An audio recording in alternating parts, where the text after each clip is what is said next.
Welcome to the CX Sessions from the Customer Experience Innovation Institute. Every episode, we provide an innovative perspective on customer experience from the people who are changing your world, one experience at a time.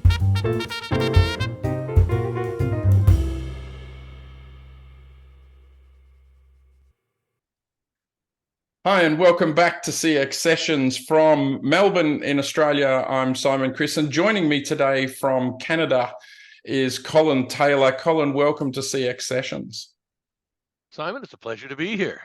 It really is, and it's a bit of deja vu for you and I. We did actually record something together while we were in Orlando at the ICMI conference, but computers being what they are, that footage decided to corrupt itself, and so we find ourselves here again. Yeah, and we weren't even at the Watergate Hotel or anything exciting like that. So That's right. We'll never find those missing 12 minutes, though. So. And it was literally like that. There was a whole piece that just went missing. So look, thank you for joining me again and for making the time. Could you talk a little about your journey in CX?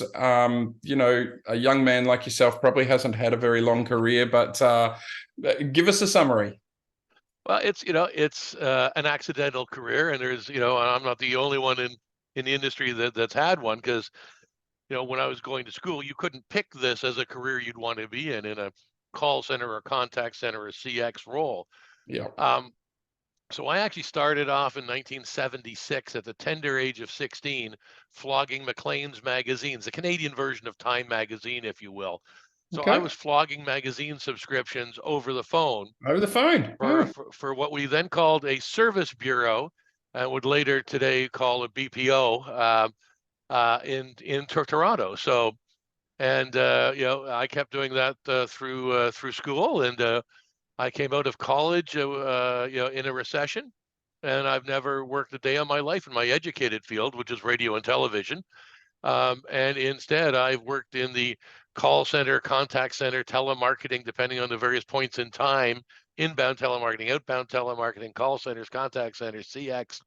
That's been my career. So at one point, I wrote about half of all of the telemarketing scripts in Canada, because in the 1980s, advertising agencies were the ones you hired to get a telemarketing script done. So I was doing freelance work with a bunch of them. I joined a service bureau that became a call center, and spent about 18 years in the BPO space, and spent most of that time building and growing the business. And we took it from 20 odd agents to 2,500 agents over my tenure there.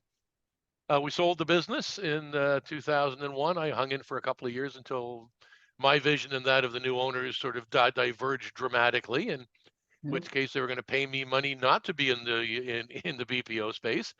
And I got bored and hung out a consulting shingle, figuring I'd just wait out my non-compete. And then the rest have been 20 years with Taylor Reach Group, and we just announced a merger with SK West and Company earlier this year. And at the ICMI event in Orlando, we unveiled ourselves as Apex CX. So a little more alphabet soup. So exciting times, particularly with Steve West. I mean, that's a powerhouse duo right there.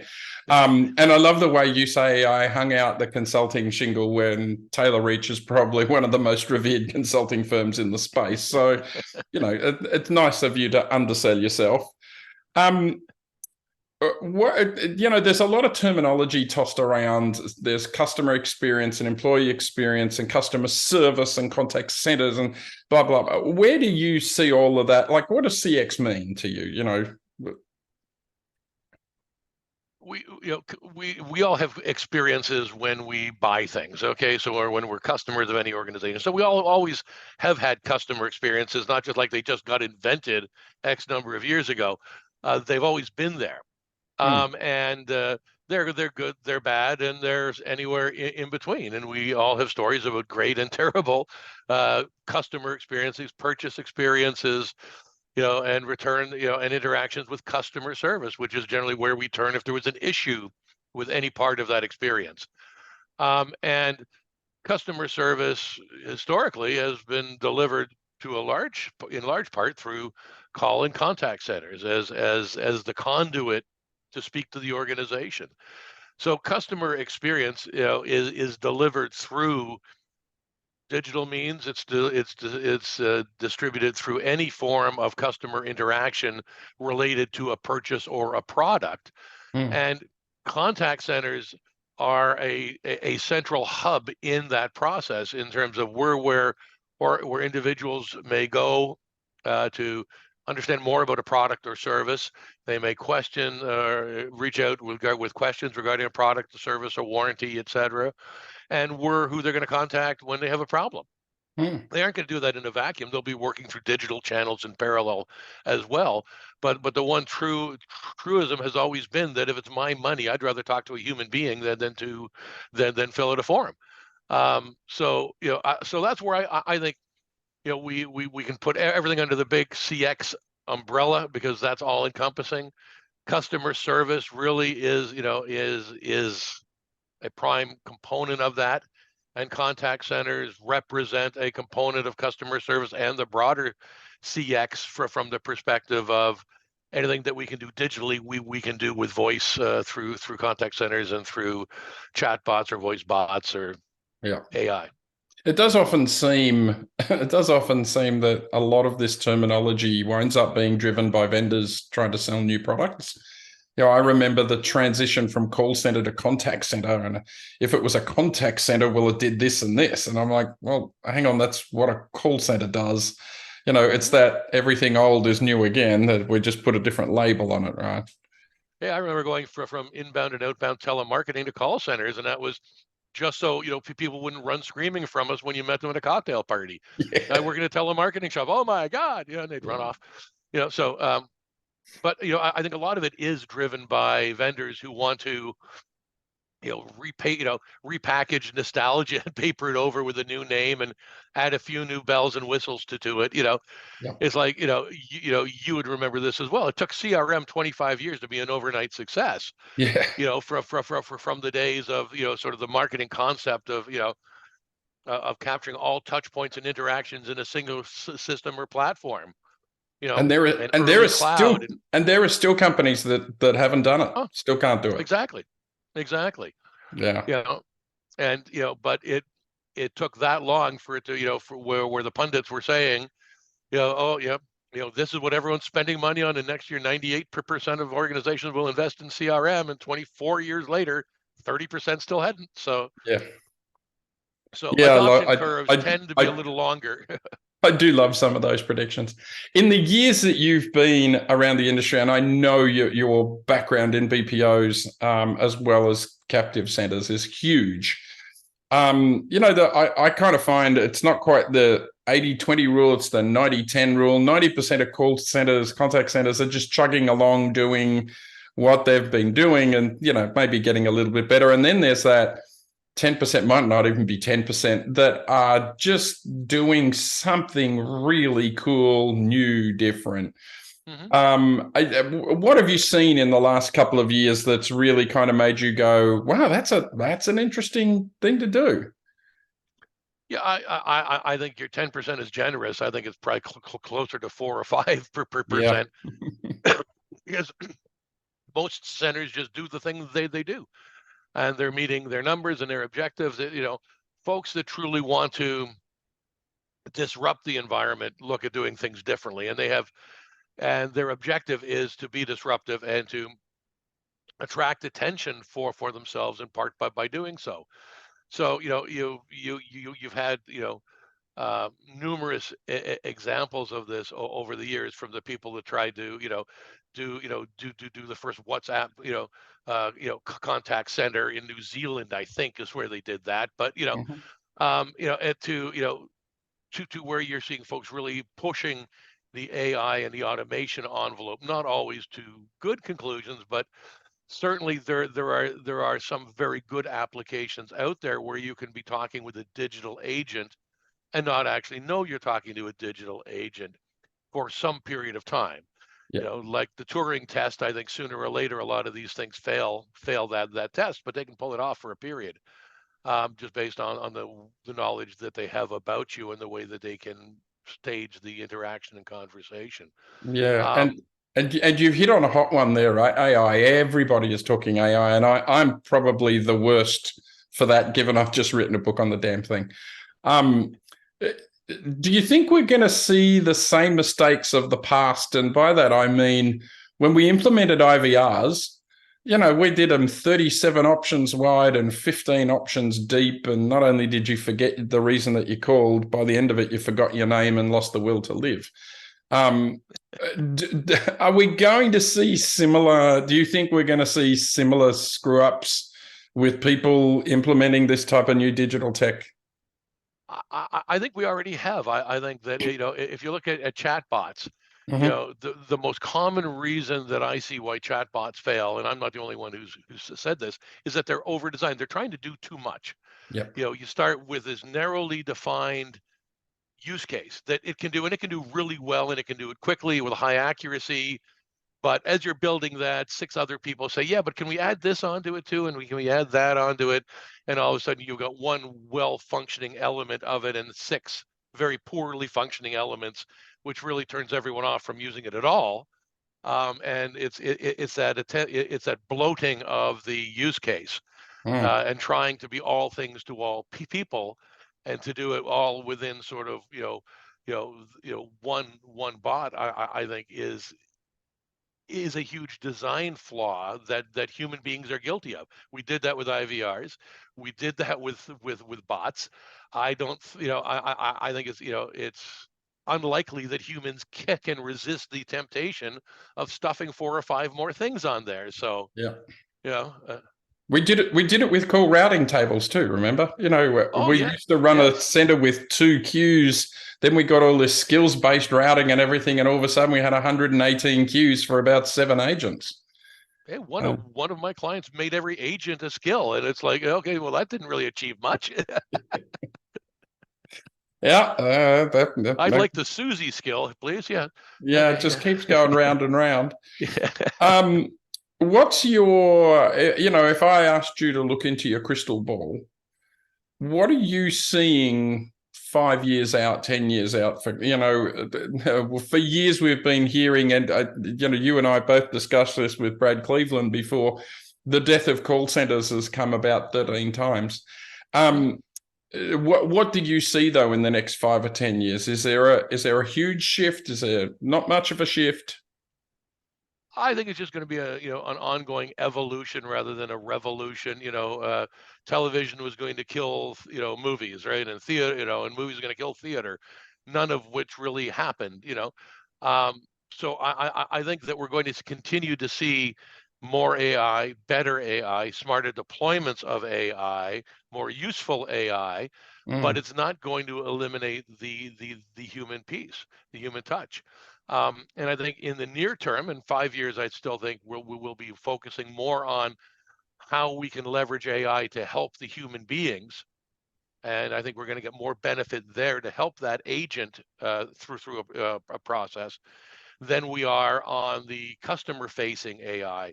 Because I think there's still nuance challenges that exist in terms of how we communicate with what the AI would pull and how we share that with a customer. And I yeah. think the agent can then be that filter or be that mask on top of it. Yeah, it's an interesting thought, trying to get AI to help the customer still requires them to come to us because we need a controlled environment. Like we can't just push whatever we want the customer to know out to OpenAI, because then it's also got to go to Anthropic, and it's also got to go to Meta, and and the 15 others to come. Yes. And how do you control that and all that type of stuff? So okay. It's an interesting model. What else are you seeing? What did you see as the impact of COVID on contact? The dirty C word.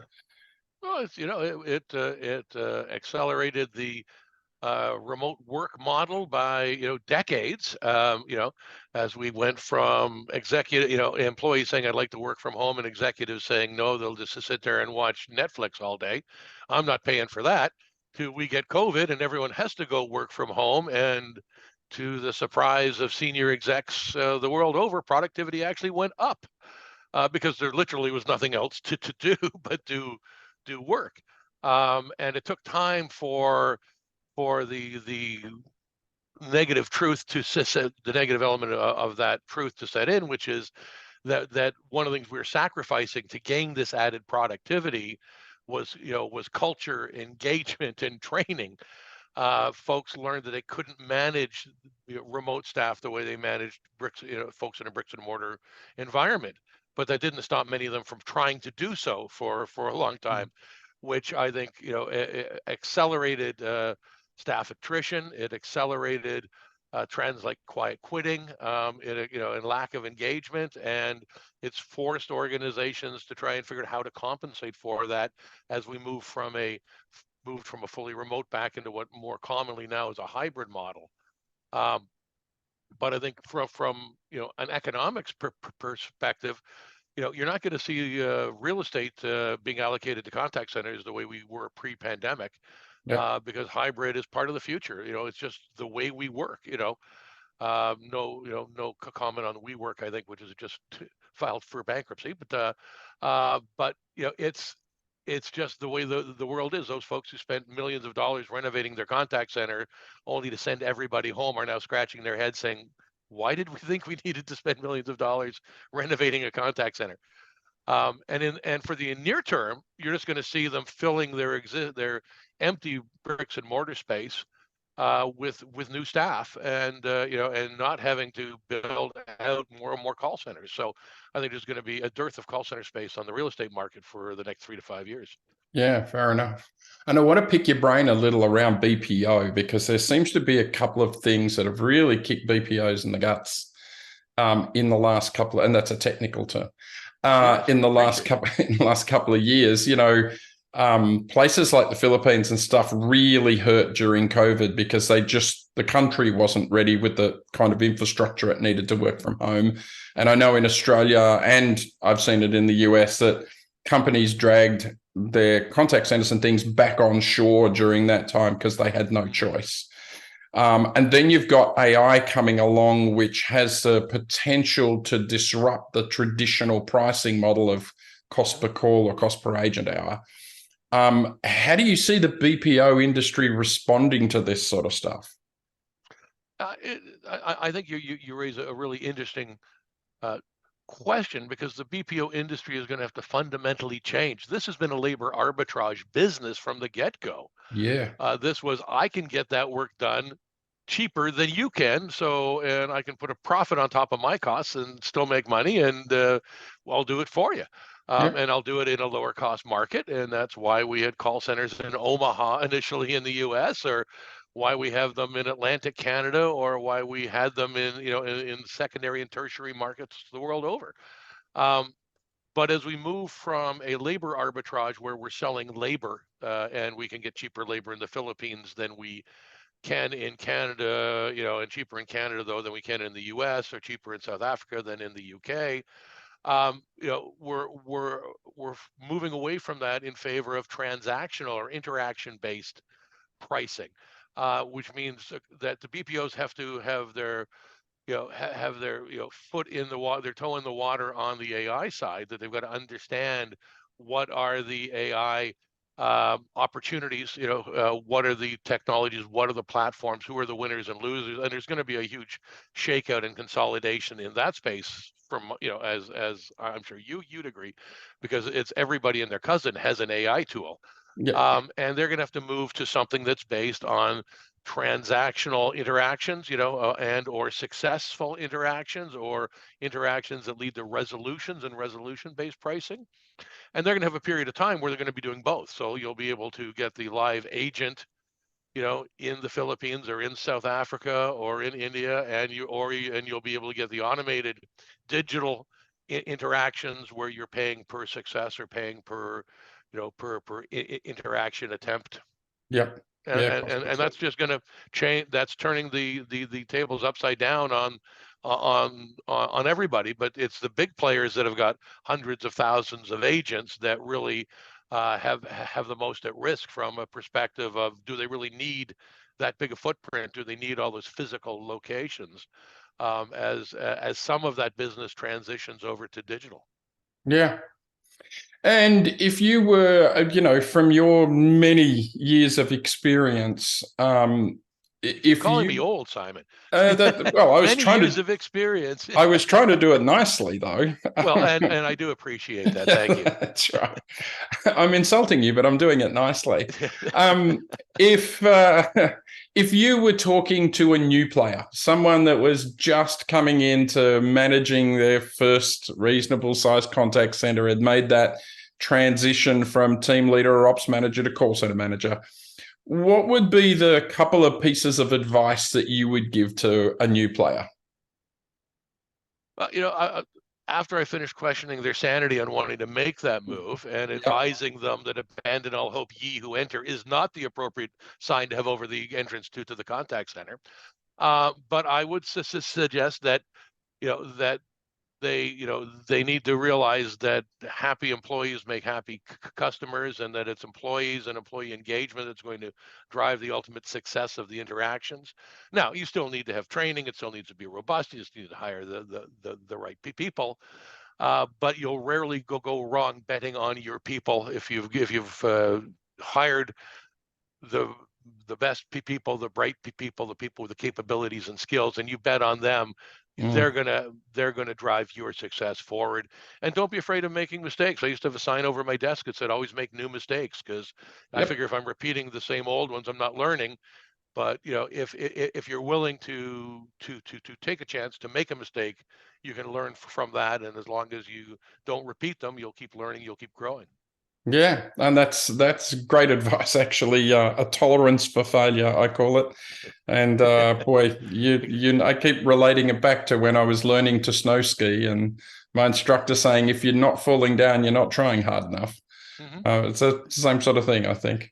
I did windsurfing, and the instructor told me you're going to fall down 300 times before you're actually able to make it go where you want. I think he was shy by about 100 times, or I'm just a slow learner. But the bottom line was the principle was right. I was falling down a lot until before I could get to go where I wanted to. So yeah, and that for me, that's the kind of back to your point before. You can't go to university and do a degree in contact center management.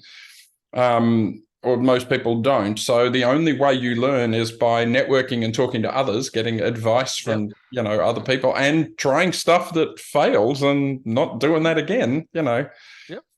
I've got 3 questions that I love to ask everybody on these sessions. And I asked you these in Orlando, but neither you or I are going to remember your answers. So we'll shoot with them again.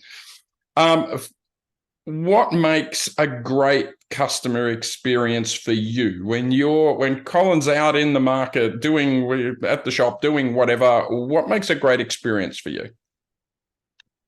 I think that becomes the individual and how it's delivered. I think that we can all go into we go into an interaction of some kind with an expectation of what we're going to get, and most of the time we get something that's pretty much what we were expecting.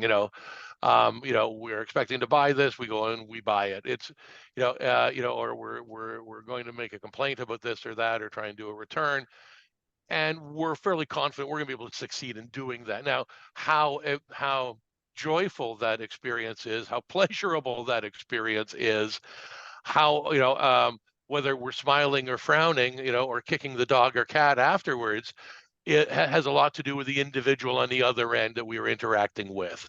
Yeah. And I think that if they're willing to invest in that interaction, I'm certainly willing to invest in that interaction. And then, frankly, we both have a much better interaction. Yeah. Is the reverse also true, though, that if you expected, like you were calling a government department and you expected it to be crap and it was crap, but you kind of got the outcome, is that one where you kind of hang up and go, well, that was what I expected, but... I think a low bar is, it can be a comforting thing to keep around. And I think with government, you tend to have a low bar, but every now and then you do get surprised. It's like, my goodness, I was answered in less than 6 hours, and they actually fixed my problem on one call. Like, that can't be right. Am I going to wake up now and find this was all just a dream, and I'm back in Kansas? Who knows? Yeah. But I think the corollary is correct in that, if we have, we go into everything with expectations, and if our expectations are met, we're not really unhappy about it. But where they can be exceeded, I think that puts the smile on your face. Okay. Second question is, what do you wish companies did more of in this CX space? What would you like to see more of, other than hiring Apex CX? What would you like to see? Well, I think that organizations, I think, need to invest in their, and this isn't new. Organizations need to invest in their customer experience and in the service delivery they want. It's I've worked with clients who had in their mission statement they wanted to deliver world-class customer service or world-class customer experience, and I say, I'm really surprised. I didn't know 18 minutes on hold to get to speak to an agent was world-class. Did I miss something? So I think there needs to be some, they need to be able to walk the talk. I think from a senior executive, a C-suite level, and I think that we've got to get over what I thought we'd get over 30 years ago, which is contact centers invest in your relationship with your customers. That's what you're doing. And we need to keep investing in our relationship with our customers. We want them to come back. We want them to be happy. We want them to have good stories to tell their friends. And not having enough staff doesn't equate with that. With pandemic hit and we all heard we're experiencing higher than normal contact volumes, and it's like, okay, I'll cut you some slack. There's a pandemic. It's but to be listening to those same messages from those same organizations 3 years later, because they've never gone away, it's like, I think in the past 3 to 5 years, I would have figured that out. I think, I think a blind squirrel would have found that chestnut by now and figured out exactly how to forecast and staff. And I think the cynic in me just says they did. They just didn't feel like investing in it. And if we're going to cut them the slack, then maybe they don't have to. I don't have to be good. I just, this is like, I don't have to outrun the lion, right? I just have to outrun Simon, because then a lion will take care of Simon and I'm okay. So it's sort of the equivalent of CX price fixing here with service fixing. It doesn't have to be good. It just has to be no worse. That's right. Just got to be better than the other guy. Sad. Yeah, exactly.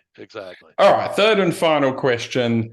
What book are you reading right now, or what mini-series are you watching, what podcast, or what's influencing Colin Taylor these days? Well, I've just been finished reading your book, so thank you for that. Oh, brilliant nice and plug. insightful. I thought I liked the I liked a lot of the analogy to the human body and the 3 levels. I thought that was very good. But I think that I try and stay up on emerging trends and what other organizations are doing, but at the same time, you can't just live in a work only world. So I've been binging comedies on TV. I watched Fleabag. I thought was very funny. I just watched Fisk, which is I think an Aussie one, which is quite good. But I'm easily influenced. I know that Johnny Walker has had some influence on me in the past, so that makes me an influencer, but an influencee maybe. But for those that really know him, we just call him John. There you go. Your first name basis. Yeah, on a first name basis. Yeah, John and Jim, and they all hang out together. There you go. Okay. Now, Simon, when you launch into your 3-question bit, you should get the clip from Monty Python and the Holy Grail with Tim the Enchanter or whoever he is guarding the bridge. You could play that as sort of the intro setup, because I kept wanting to jump in at some point and say, an African or European swallow. But, correct. I was just about to ask, what is the airspeed velocity of an unladen swallow? Yeah. Colin, this has been fantastic. As always, when we get together, it's a laugh a minute. I love this. Thank you so much for being on CX Sessions, and we'll catch up again soon. Simon, it's been a genuine pleasure, and thanks for inviting me, and thanks for writing the book. I thought it was very insightful and very helpful for folks who were curious. Thanks AI so much. curious, I guess. Yeah. See you soon. See you soon. Bye-bye. That's it for this session. Let us know what you think or recommend someone for a future session at cxii.com.au. This podcast is brought to you by the Customer Experience Innovation Institute. Thanks for joining us, and tune in again soon to hear more CX sessions.